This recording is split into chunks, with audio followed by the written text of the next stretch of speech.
Okay, this is my honest review of the GoPro Hero 10 Bones. And if you don't know what this camera is, this is GoPro's response to the FPV community, and this is literally an action camera just for FPV. So, how does the footage look? Well, it looks exactly like a GoPro Hero 10. So this is a clip I have playing from a project I completed recently in Mexico. So more than capable on professional shoots, just like the Hero 10.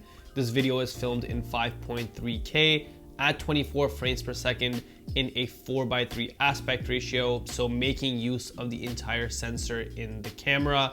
And this is stabilized in the GoPro Player's new Real Steady and edited in Final Cut Pro 10. Now, the look of the footage is literally where the differences end between the Hero 10 Bones and a regular GoPro Hero 10.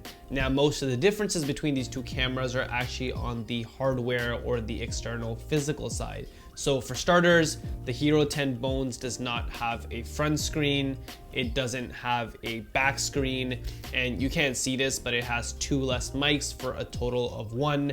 And also this camera is not waterproof. That's really important to note.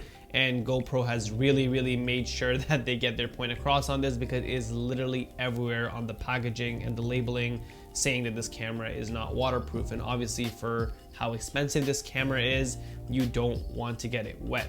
And finally, the most important difference in my opinion between these two cameras is that the Hero 10 Bones doesn't take a battery, so it does not have its own power supply, whereas a regular Hero 10, you can buy a bunch of batteries for it and it kind of powers itself. Now let's talk about that power supply part, because I think it is incredibly important. Basically, the GoPro Hero 10 Bones is powered by whatever FPV drone you decide to fly this on. So there is a bit of a barrier to entry. You need to be able to solder some wires that the Hero 10 Bones comes with into your existing drone to be able to power the Hero 10 Bones through that drone. Now, let's talk about that, because I am not tech savvy at all when it comes to wiring and soldering and all those things. So the FPV drone that I fly the Hero 10 Bones on is the GEP RC Cinelog 25. Now, I almost learned a very valuable lesson when I first got this camera, because I tried to do the wiring myself, and as a result I burned my finger, sparked a bunch of wires, and almost fried both the drone as well as the camera before ever hitting record even once. So yeah, it's safe to say that I immediately put everything down and I called one of my friends right away who's really into building FPV drones and actually knows what he's doing, unlike me. And luckily he was able to get me set up, and he was saying that I was incredibly lucky that I didn't end up frying both my Hero 10 Bones as well as my Cinelog 25. So if you're like me and you're not a builder and you're just a flyer, make sure that you have the resources in place, or you know somebody that can help you out in getting set up with your Hero 10 Bone. Now, the biggest thing to take away from my wiring mishap is to note that the Hero 10 Bones ships with its own wires and its own 3-pin connector. Now, you don't have to use the wires, but it's really important to note that the Hero 10 Bones only works with its own 3-pin connector. So if you have a drone like the GEP RC Cinelog 25, the GEP RC Cinelog 25 already comes with a built-in wire and a 3-pin connector on it.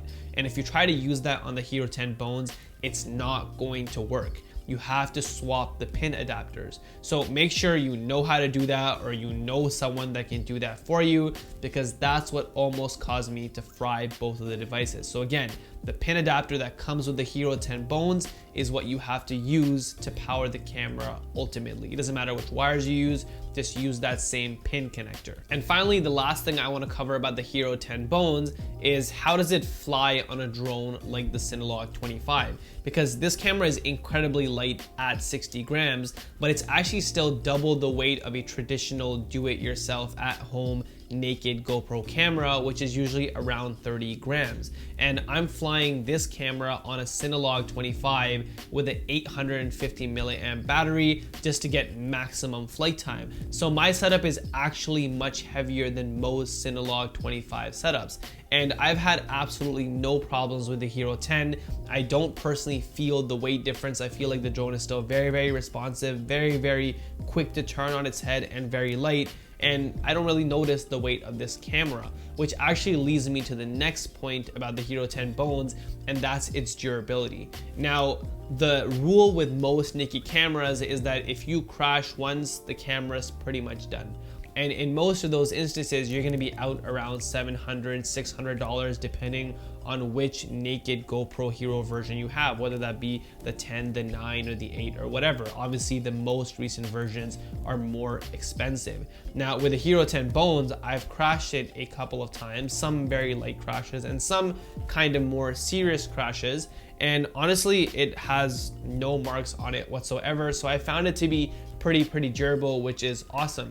Now, the Hero 10 Bones also comes with GoPro subscription, which is basically you're able to replace this camera twice a year, no questions asked, for an annual fee. And I think that in itself is incredibly worth it, because in FPV, it's just natural that you're eventually gonna crash and break something. So if you find yourself in that situation, that subscription through GoPro becomes so invaluable, and I think that alone really makes the Bones worth it. So yeah, after a couple of months of flying with the Hero 10 Bones, I think this is exactly what the FPV community needed. GoPro has really been able to lower the barrier of entry to naked GoPro cameras, which I think is awesome, especially for people like me who don't know how to do these things themselves. And with the subscription model, it's absolutely huge. Now, before I forget, another massive advantage of buying the Hero 10 Bones versus doing a DIY is that you still get that GoPro mount, meaning that you can still use all of your ND filters. And for me, that's a huge plus, because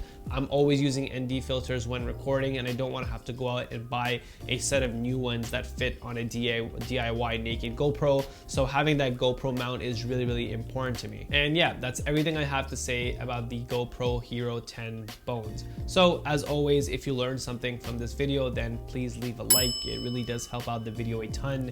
And if you want to see more content like this, subscribe to the channel. I know I've been away a little bit doing more shorts and not more of these long form videos. I've just been super busy, but I am hoping to get back into the longer form content, because that's what I'm here for on YouTube, and that is what I prefer. But that's it for this video. I'll see you guys in the next one, and until then, keep creating.